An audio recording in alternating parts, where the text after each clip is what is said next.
Hello, young Tobin scientists. This is Miss Carter talking to you from her living room sofa. I miss seeing you all very, very much, seeing your smiling faces at school and hearing what you are observing, the science experiments that we do together, uh, reading books and everything. I know we are all at home right now, helping to keep everybody safe. I do hope that you are able to get outside sometimes to get some exercise and to observe nature.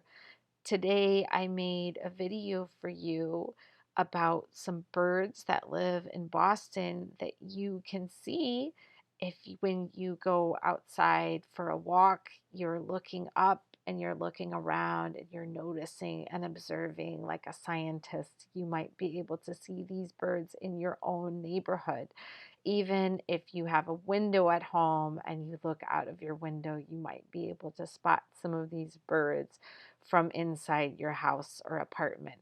So, I encourage you to learn about the names of the birds and what they sound like, and then to look out your window or hopefully get outside for a walk and see if you can spot any of these birds of Boston in your neighborhood.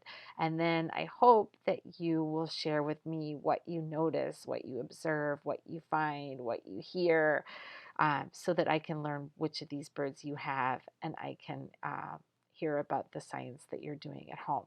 Okay, I hope you enjoy the movie. I will tell you at the end how you can share with me what you observe.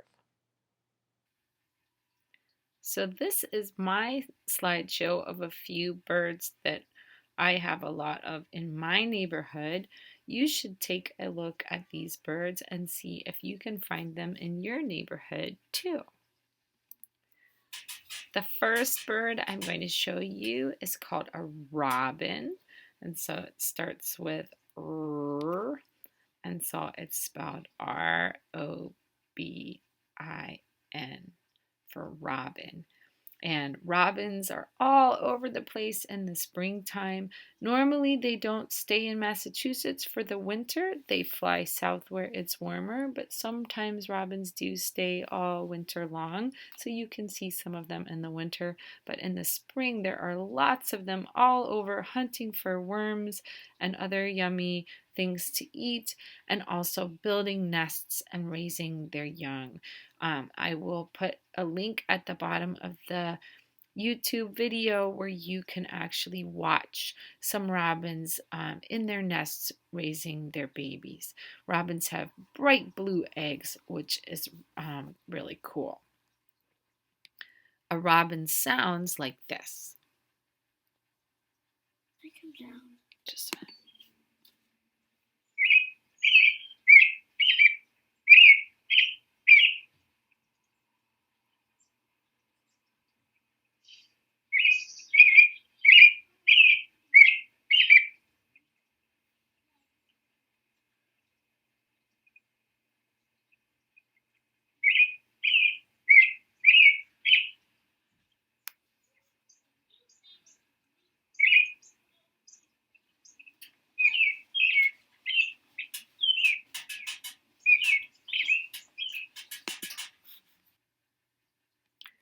The next bird that I'm going to tell you about that you probably have in your neighborhood is this one. It is called a cardinal, and the beginning is spelled just like the word car, car. So it starts with C-A-R, car, and then cardinal. Okay, a cardinal is bright red if it's a male or a boy, and if it's a female, the girl has kind of a light tan with some orange and bits of red that help her to hide when she is in the nest. So she has camouflage colors, whereas the male is not hiding and he has bright red color with black around the beak. The cardinals spend all winter in Massachusetts, so you can see them even when it is snowy out. And once you know what a cardinal sounds like, you will hear it all over the place. This is what a cardinal sounds like.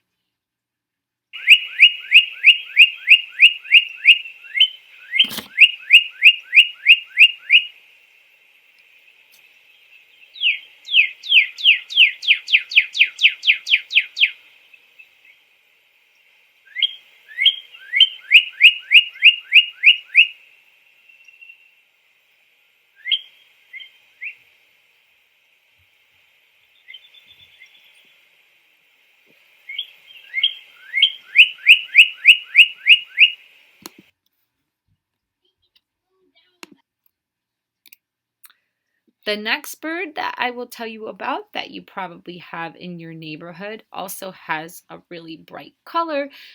This bird is called a blue jay. Blue jay starts with B. Um, there's our blue, and then Jay, like Jay Sander. Um, a blue jay is a very loud bird. And once you know what a blue jay sounds like, you will probably also hear blue jays calling out in your neighborhood.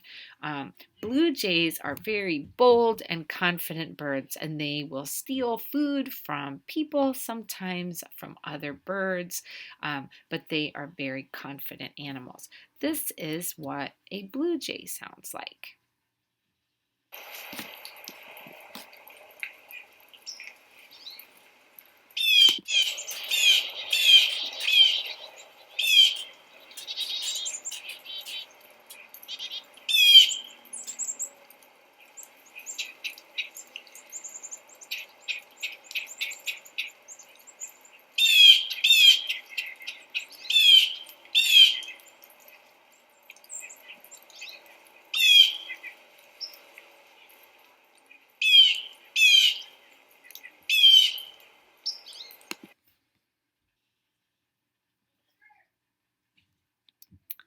The next Boston bird that I will tell you about is one that you will see all over the city, on sidewalks, in bushes, and normally there will be dozens and dozens of them, maybe hundreds of them together in a flock.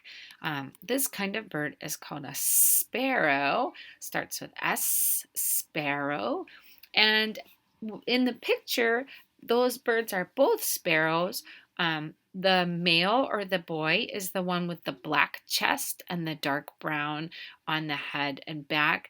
And the female, again, has kind of a gray and light brown color that helps her to hide when she's protecting eggs in the nest. But they are actually the same kind of bird, just the male and female kind. So you will definitely have sparrows in your neighborhood. And sparrows, I'm not going to have a special video of their sound, but they make just a lot of sounds that sound like cheep, cheep, cheep, cheep, cheep, cheep, cheep, and you will hear them all over. The next bird looks a little like a pigeon, but it's a little bit different as well. It's got a little bit of a smaller head and a different beak. This bird is called a mourning dove, and you can hear the M for morning and then D for dove. A mourning dove has a very special call that you can hear a lot of times in the morning or the evening.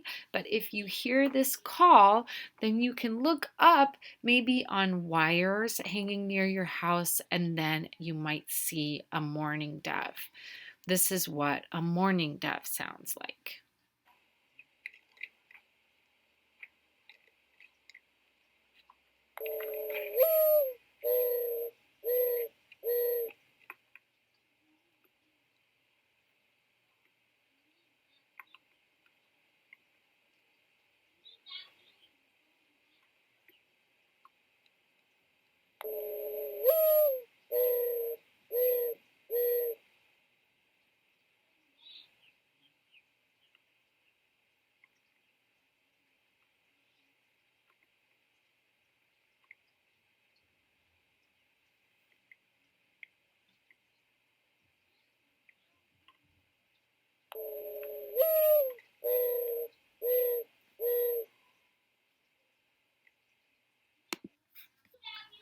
The last bird that I am going to show you in the slideshow is this one, and it is called a red-tailed hawk.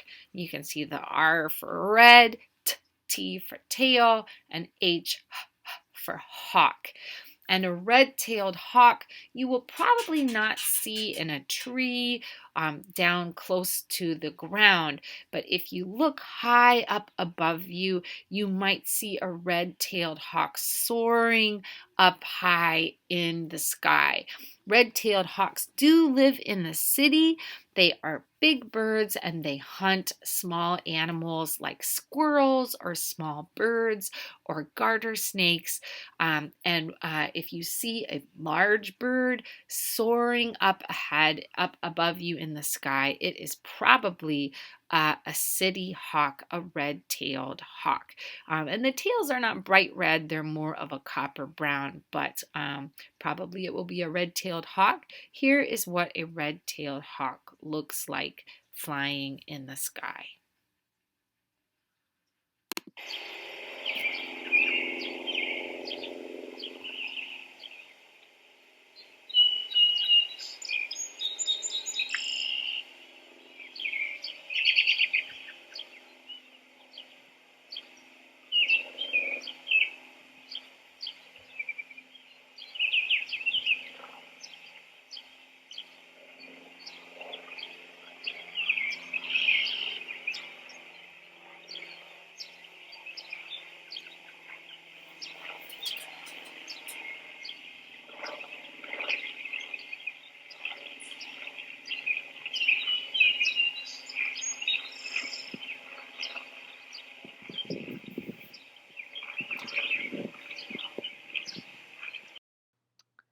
Okay, Tobin scientists, you are ready now to go out and look for some birds. So I hope you will be able to look from your window and wait and observe and see what birds you see, or maybe get outside for a walk and uh, look for birds, listen for birds, see what you can find.